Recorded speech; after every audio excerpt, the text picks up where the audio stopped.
Señor mío y Dios mío, creo firmemente que estás aquí, que me ves, que me oyes. Te adoro con profunda reverencia. Te pido perdón de mis pecados y gracia para hacer con fruto este rato de oración. Madre mía Inmaculada, San José mi Padre y Señor, Ángel de mi guarda, interceded por mí. Tal vez hemos escuchado muchas veces que los evangelios están divididos en cuatro. Son 4 historias de la vida de Jesús y no cuentan exactamente lo mismo todos. Hay 3 que son muy parecidos, porque el de San Juan es un evangelio que narra mucho más la oración de Cristo, un discurso muy largo del Señor que se llama discurso sacerdotal. Mateo, Marcos y Lucas son evangelios sinópticos, porque siguen más o menos un mismo esquema. Pero todos estos evangelios, que sabemos que fueron inspirados por el Espíritu Santo, que no dictó a los evangelistas que escribir, pero que de alguna manera los guió para que pudieran plasmar por escrito aquello que Dios quería que nosotros conociésemos sobre Jesús, están también identificados con algunas figuras. Esto es interesante. Por ejemplo, el Evangelio de San Marcos se representa como un león. Aparece el evangelista y un león. El león es porque es ese león de Judá, esa voz que clama en el desierto, ese llamado a la conversión del pueblo judío, porque es un evangelio que está dirigido sobre todo a los judíos de la diáspora y que de alguna manera también pues llama a la conversión y al reconocimiento del Mesías que vino a llamar sobre todo a las ovejas perdidas del pueblo de Israel. Mateo está representado con un hombre, porque de alguna manera ese evangelio abre con una genealogía de la vida de Jesús. Se nos dice que el Señor tuvo antepasados que no fueron santos, personas que se comportaron mal porque negaron la divinidad de Yahvé. Y eso sorprende porque Jesucristo, hijo de María y hijo de José, al menos por cuanto se refiere no a una paternidad biológica, sino a una paternidad de acompañamiento existencial, pues era un hombre como nosotros, con nuestro corazón, su corazón, como nuestra mente, su mente, como nuestro hablar, su hablar. Y por lo tanto se representa como un hombre, un evangelio dirigido también mucho a un pensamiento propio de los gentiles, que muestra mucho la humanidad del Señor, de un Dios que está cansado, de un Dios que se duerme, de un Dios que quiere cantar, de un Dios que mira con amor o con ira. Y luego tenemos el Evangelio de San Juan, que es distinto, como he dicho ya, porque es un evangelio que trata mucho de la intimidad de Jesús con Dios Padre, y por eso está representado con un águila. El águila vuela muy alto, como este evangelista también voló muy alto en la intimidad del amor de Dios por nosotros. Finalmente, el Evangelio de Lucas, que es uno de los sinópticos, parecido al de Marcos y de Mateo, está representado siempre con un toro. ¿Y por qué este evangelio se le representa con un toro? Porque es un evangelio que habla mucho del templo, el templo de Jerusalén, donde se hacían sacrificios. Y los sacrificios como más importantes eran sacrificios de animales grandes, como los toros. Y por eso el Evangelio de San Lucas habla constantemente de un ir hacia Jerusalén, subir a Jerusalén. Y hay un himno precioso en hebreo que es esta canción, canta hacia Jerusalén. Cuando las personas iban en peregrinación, caminando después de muchos días, cuando veían la ciudad santa, comenzaban a cantar ese deseo grande de cruzar los umbrales de Jerusalén. Una parte adaptada de estas canciones es lo que muchas veces se cantan también en las parroquias, la alegría que tiene la gente cuando le dicen que ya están muy cerca de Jerusalén.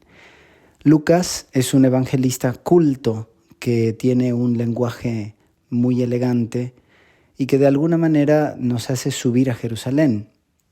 No desde un punto de vista del mapa geográfico, porque Jerusalén está más o menos en el centro de lo que era Palestina en tiempos del Señor, y bueno, el mar de Galilea está más bien hacia el norte, pero el punto es que Jerusalén está en una posición elevada, sino geográficamente, aunque una parte sí, está elevada porque es allí donde está Dios.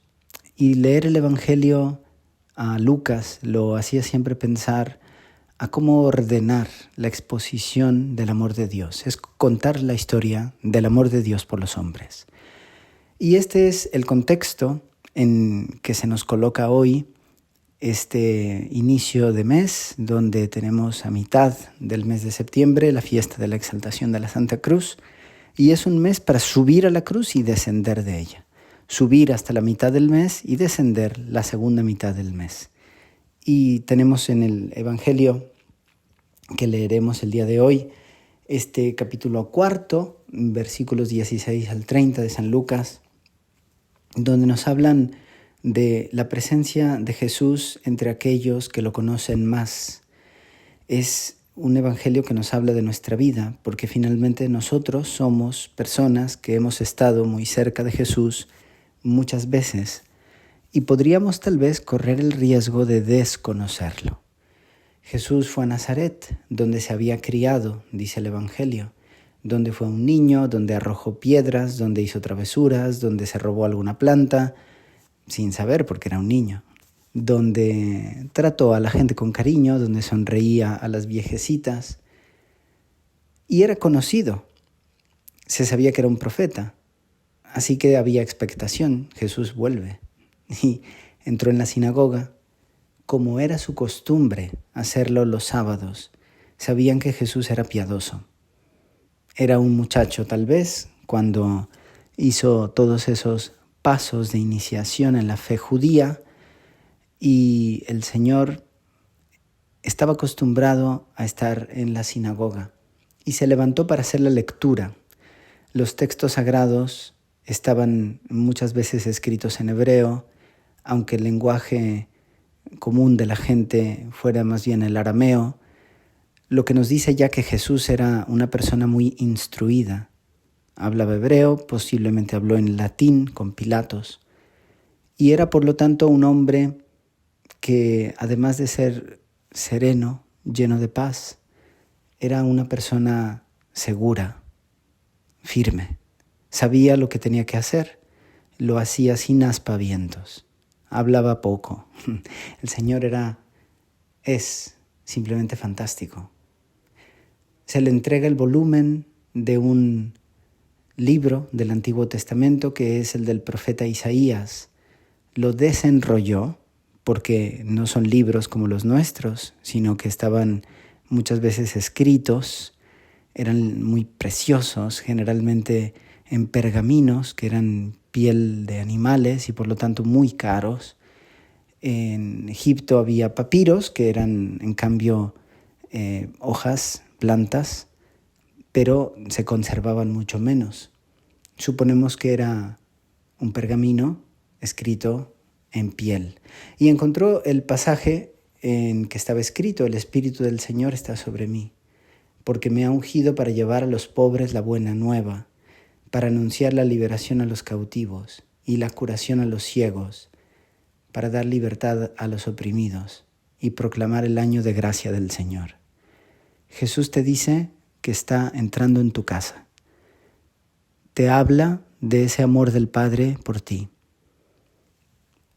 Te recuerda que en lo de todos los días, en cada momento, en cada encuentro, en cada sonrisa, es Él el que actúa a través de ti.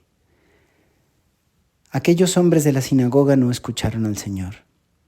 Se llenaron de ira porque Jesús les dijo que tenían que mejorar. Ojalá que tú y yo hoy tomemos la decisión de vivir este día como el único, como el último, como el definitivo.